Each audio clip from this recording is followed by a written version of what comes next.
It is finally time to do our gaming test of the 4500U Lenovo Yoga Slim 7.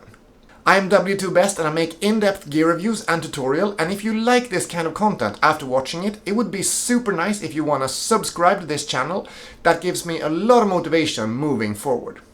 This video will include both tests of 4 different games, as well as 2 3D benchmarks to make you see whether this is a feasible laptop for you if you need some gaming on the go. Before we get to the actual gaming tests and benchmarks, I just wanted to quickly touch on a few points that I find important when it comes to gaming on a laptop.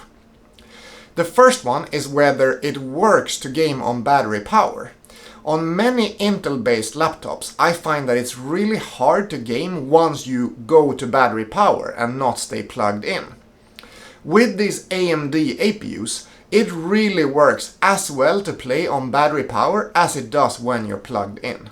So that's a really big plus for me when it comes to gaming, since you can actually do it on the go and don't need to find a wall outlet to be able to game. Second of all, I think the screen is really important when it comes to gaming. And the screen of the Yoga Slim 7 is both color accurate enough and bright enough to provide a really nice gaming experience. It is only a 14-inch display, of course, so it's not going to be that immersive as if you play with, for example, a 17-inch laptop. But it's definitely a screen that is sufficient for gaming. And the third thing I think is really important here is the speakers. When you play games, the fans tend to pick up a bit, and the speakers need to be good enough to be able to provide a clear and loud audio that the fans are not taking over. You really want to hear your game and not the fans. I have talked about this in my different reviews of this machine, that the speakers of the laptop is really good. And they are definitely good enough to be loud even if the fans are picking up a bit. Last but not least, I think the keyboard is quite an important part. You are probably gonna play on the built-in keyboard if you are gaming on the go. And I don't think the keyboard of the Yoga Slim 7 is amazing. It's not bad by any means, and it's probably gonna be fine for you if you want to use it for gaming on the go. Just know that it's not anywhere near a mechanical keyboard or even one of the top of the line keyboards like the ThinkPad keyboard. So those things combined, I really think make this laptop a good alternative to game on the go. So with all of those things out of the way, let's move over to do some game testing. Let's play a bit of Overwatch. We are gonna run it in the settings that the game suggests when you start it up. These are full HD resolution, low settings, and with a render scale of 79%. We're not going to cap the frame rate, we're going to let it run as high as it can. 4, 3, 2, 1.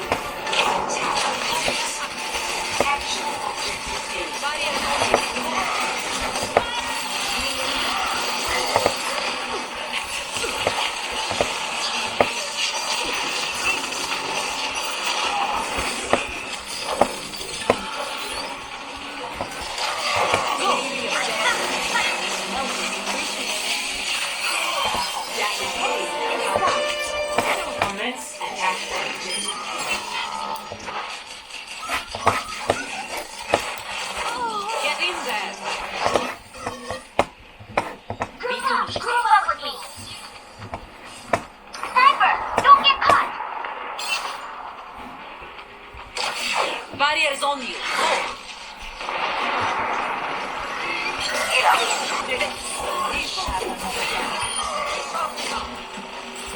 Огонь по готовности.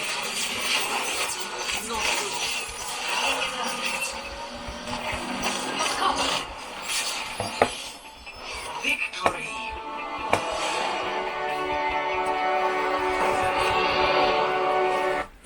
As you could see there, the game was staying at around 80-85 FPS most of the time.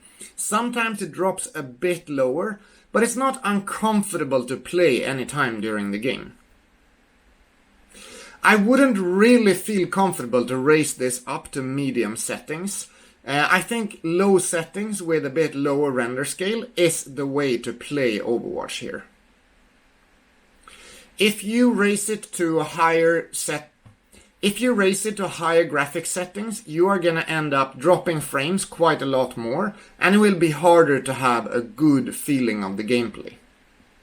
Towards the end of the game there, we have a max temperature on the keyboard area of about 42 degrees. The CPU temperature was at a maximum of 96 degrees during the game. The fans were running, but they were not uncomfortably loud, and the speakers have no problem overpowering the fan noise. Let's try the next game on the list, which is Divinity Original Sin II. I think this game is quite frustrating, but at least it's a medium demanding game and a different kind of game than Overwatch, so it's good to try something like this to see how it works. The first thing I realize here is that the resolution look a bit crazy. It's not like it's supposed to be. So let's see what we're at in terms of settings. Yeah, we're in a 1280 x 1024 resolution. I would really like to play in full HD resolution. It says that it's higher than the recommended resolution and may result in an unstable system. I am willing to sacrifice that and at least try and see how it works out. I'm not gonna cap the frames. I'm gonna put them at 120, which will definitely not hit above, and will play in very low settings. Since this is not a fast-paced game, we don't really need to stay above 60 FPS. As long as we can sweep the camera around like this and have a comfortable experience, I think it's fine. We could be at 40 FPS for that matter. But it really looks like we're staying at a consistent 60 FPS when just moving the camera around like that. Let's get up on the top deck and see how it works with some heavier graphics going.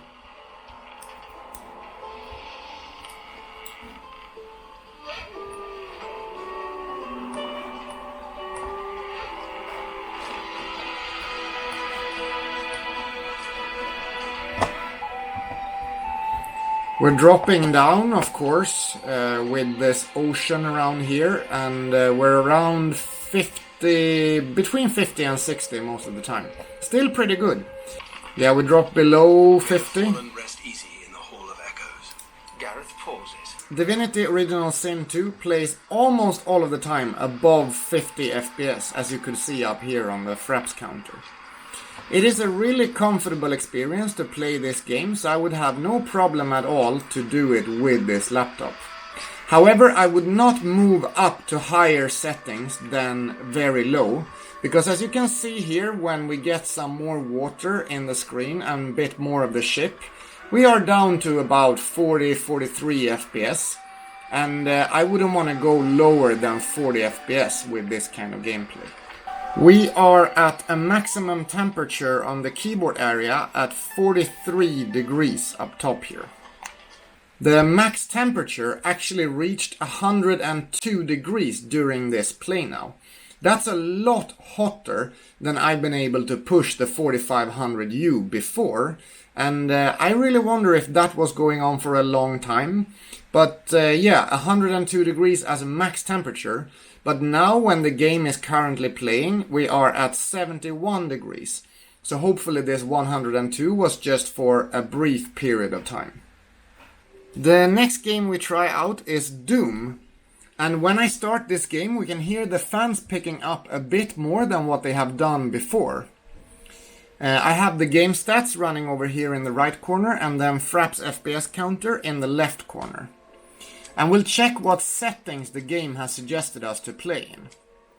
We are in full HD resolution, so it's 1920 by 1080. And we are running it in low graphics, and everything is set to low. However, we are at a render scale of 100%, so let's see how this works out.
As you could see there, I was playing at between 30 and 40 FPS most of the time in Doom. And I think this is a pretty comfortable gameplay. I wouldn't step it up to more than low graphics 100% render scale. I really think you need those 30 to 40 FPS to be able to play this game comfortably. The keyboard deck in the hottest points is about 44 degrees, so a bit hotter than in the other games I've played. The max CPU temperature also here is about 102 degrees. The max power draw has been 21 watts, and now we are at 77 degrees. But I think it's quite interesting to see this, that the computer actually goes up to 102 degrees, even in intelligent cooling mode. The fans have been running, but they are not running uncomfortably loud. Last but not least, of course, we have to try out The Witcher 3.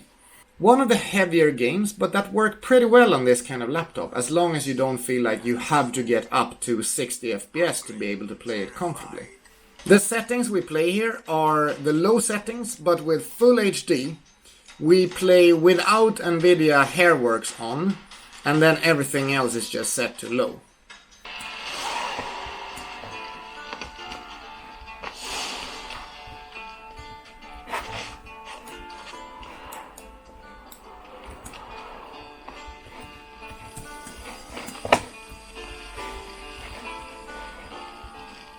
You're running out of juice. I know. You might bring me some more once you're done training.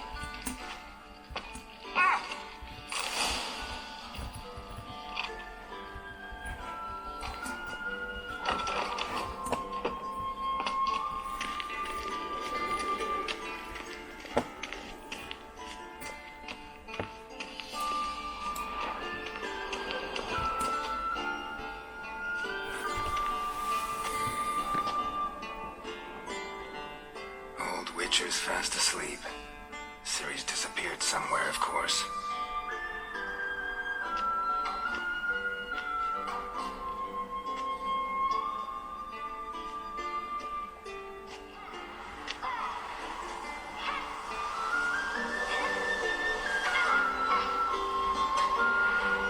Bathhouse.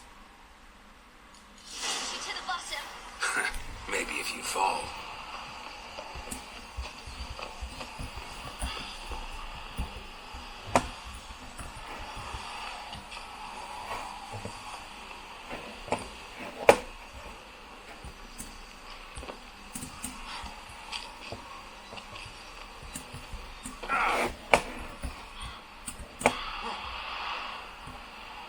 What did I tell you about breathing? Through your mouth, in rhythm with your steps.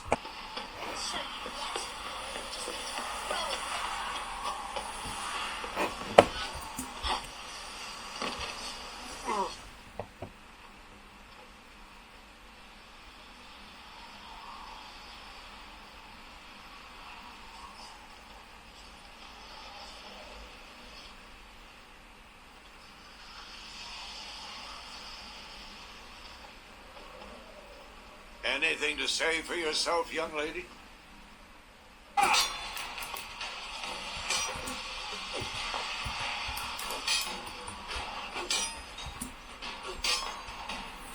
As you can see when testing the gameplay out, it actually works pretty well to play this game. We are consistently at around 25 FPS, and I don't have any problem with playing this game like this. I would never move up to a higher setting than low here, and I will test it out to switch to extreme performance and see if this makes any difference in the gameplay.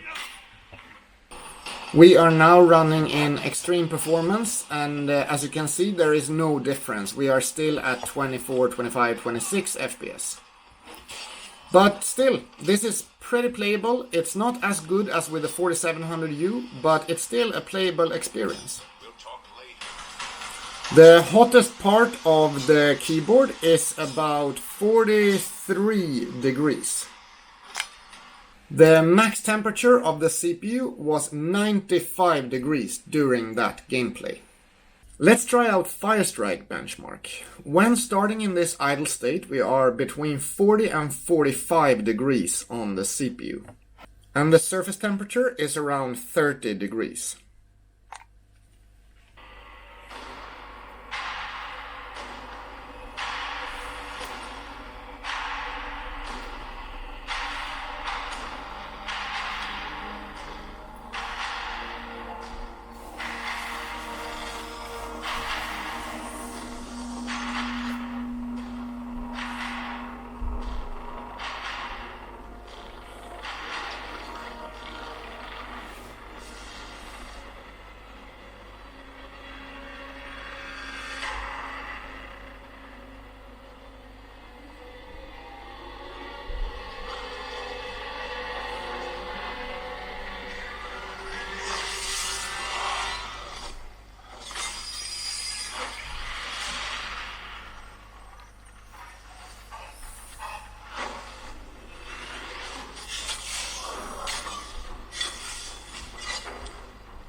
The surface temperature at the hottest point is about 38 degrees currently.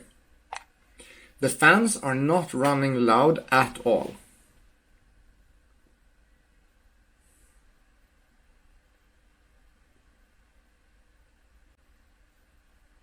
Now the fan started picking up one level more than before.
The total Firestrike score was 2,894 points. The graphic score was 3,187. Graphic Test 1 scored 15.13 FPS. Graphic Test 2 scored 12.78 FPS. The physics score was 11,922. And the physics test was 37.85 FPS. The combined score was 1025 and the combined test was 4.77 FPS. The maximum temperature during the Firestrike test was 97 degrees. And as you could see on the surface, it was running around 37 to 38 degrees at the hottest points. Let's run Heaven Benchmark with the audio turned off so that you can hear when the fans are picking up. I have restarted core temp so we can check the max temperature of the CPU after the test.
Heaven Benchmark scored an FPS of...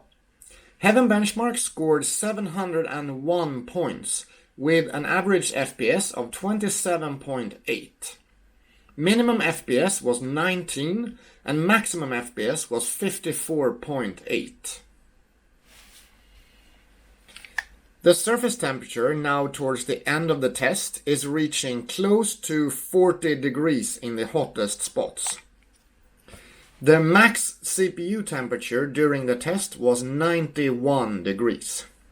That's it for my gaming test and benchmarks of the Lenovo Yoga Slim 7 and the 4500U CPU from AMD. What I find really interesting is, first of all, that it works pretty well to game on. Both Overwatch and Divinity Original Sin, Doom and Witcher was clearly a playable experience to the way that you want to play this kind of game. What I find also interesting here is that when comparing this to when I was doing the Ideapad 5 4500U test for games, the Yoga Slim 7 is clearly better. So this one has 16 GB of RAM running in dual channel in 4266 MHz. The Ideapad 5 has 8 GB of RAM, but this is a normal DDR4 RAM and not low power DDR4X RAM. And this RAM on the Ideapad 5 is running in 3200 MHz. That's 8 GB of RAM in that machine, but it's still running in dual channel. If you look at some gaming examples of the Ideapad 5, you can see that both Doom and Witcher is running about 5 FPS slower in the same setting as the Yoga Slim 7. So that's really interesting to see. The Yoga Slim 7 is a bit better than the Ideapad 5 when it comes to the gaming experience. It was also true for the Heaven Benchmark, where Yoga came out at a better score and a better FPS count than the Ideapad 5. Do you have any other questions about the Lenovo Yoga Slim 7 and gaming on the AMD Ryzen 5 4500U? Then please ask them in the comments below. If you want to buy the Yoga Slim 7, I will put a link in the description below. And if you like this kind of content, please subscribe to the channel and then I will see you in the next video. Have a really nice day. Bye bye!